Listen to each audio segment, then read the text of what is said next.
Welcome to my channel.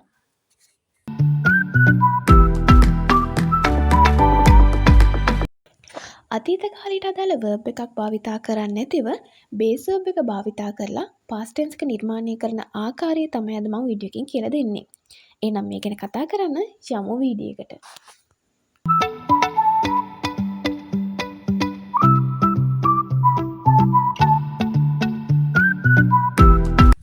අපි මුලින්ම කතා කරමු සාමාන්‍යයෙන් අපි අතීත කාලෙන් වාක්‍යයක් හදන්නේ කොහොමද කියලා. අපි verb එකක් ගත්තට පස්සේ ප්‍රධාන වශයෙන් කොටස් තුනකට වෙන් කර ගන්නවා. ඒ තමයි present, past, past participle. මෙතන දෙවැනි කොලම් එක තමයි past කියලා කියන්නේ. එහෙම නැත්නම් simple past කියලාත් කියනවා. ඒ වගේම verb to කියලාත් කියනවා. ඉතින් මෙන්න මේ කොලම් එකේ තියෙන verbs අරගෙන තමයි අපි past tense එක නිර්මාණය කරගන්නේ.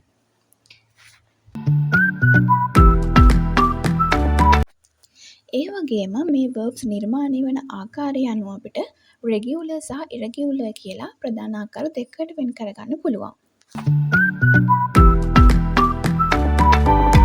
අපි මුලින්ම regular verbs ගැන කතා කරමු. base verb එකට ed add වෙලා තමයි regular verb එකක් නිර්මාණය වෙන්නේ. අපි example එකක් ගමු.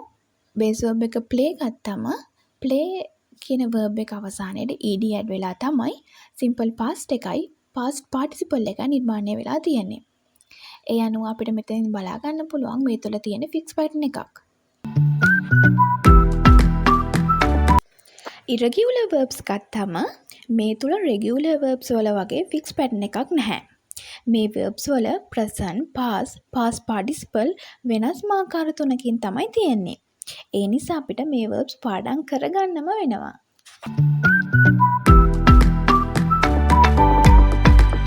අපි කතා කර ඉන්නකොට අපිට මේ verbs වල අතීත කාල ස්වරූපේ මතක නැති වුණොත් අපිට ඒ කතාව කන්ටිනියු කරගෙන යන්න බැරි වෙනවනේ. අන්න ඒ වගේ වෙලාවට යූස් කරන්න පුළුවන් ඉතාමත් සරල මැජික් ටිප් එක ගැන තමයි මම දැන් කියන්න යන්නේ. මේ සඳහා did කියන helping verb එක අපි යූස් කරනවා. ඒ අනුව did වලට base verb එක add කිරීම තුළින් අපිට අතීත කාල ස්වරූපේ නිර්මාණය කරගන්න පුළුවන්. base verb එක කියලා කියන්නේ මොකක්ද කියලා මම ඊට කලින් වීඩියෝ එකත් කියලා දුන්නානේ. base verb එක කියලා කියන්නේ present tense එකටමයි. ඒ කියන්නේ මේ table එකේ තියෙන first column එකට තමයි base verb එක කියලා කියන්නේ. අපි example එකක් විදියට went කියන past verb එක ගනිමු. went කියලා කියන්නේ ගියා කියන අදහසනේ.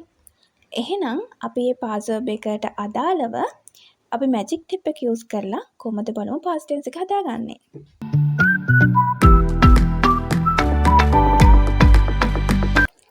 went කියන past verb එකට අදාළ base verb එක තමයි go කියලා කියන්නේ.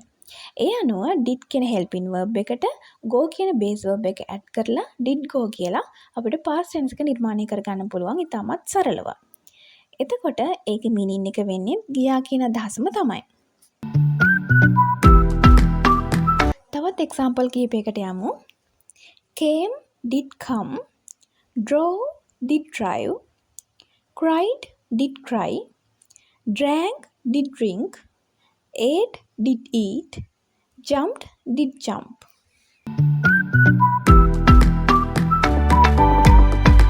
අපි මේ මැජික් ටිප් එක යූස් කරලා වාක්‍යයක් නිර්මාණය කරගන්නේ කොහොමද කියලා දැන් බලමු.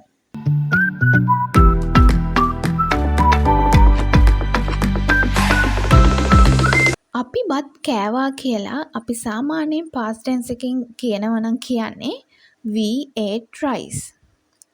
මේ සඳහා මැජික් ටිප් එක යූස් කළොත් we did eat rice කියලා අපිට කියන්න පුළුවන්.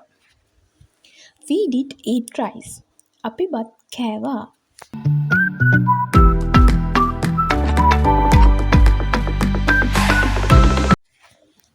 ඇය වතුර ටිකක් බිව්වා කියලා අපි සාමාන්‍යයෙන් past tense එකෙන් කියන්නේ she drank some water.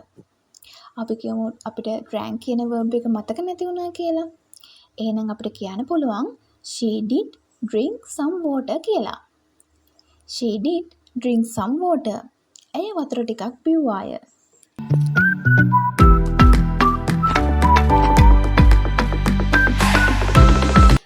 බබා බිම නිදා ගත්තා. මේක අපි සාමාන්‍යයෙන් past tense එකෙන් කියන්නේ the baby slept on the floor. අපි මේකට magic tip එක use කරොත් the baby did sleep on the floor. The baby did sleep on the floor. බබා බිම නිදාගත්තා.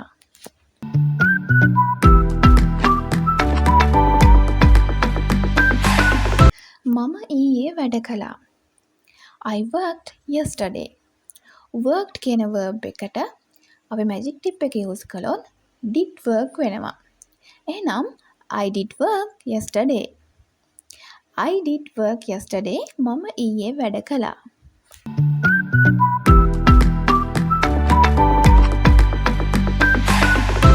ඇය නිවස පිරිසිදු කළාය කියලා අපි සාමාන්‍යයෙන් past tense එකෙන් කියන්නේ she cleaned the house. clean කියන verb එකට magic tip එක use කළොත් she did clean the house කියලා අපිට sentences එක නිර්මාණය කරගන්න පුළුවන්. She did clean the house. ඇය නිවස පිරිසිදු කළාය. past tense එකට අදාළ verb එක මතක නැත්නම් හෝ දන්නේ නැත්නම් ඔයාලත් මේ ලේසි tip එක use කරන්න. මේ වගේ ලේසි magic tip දැනගන්න කැමති නම් මම subscribe කරලා තියාගන්න.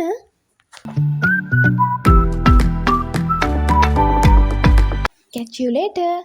Bye bye.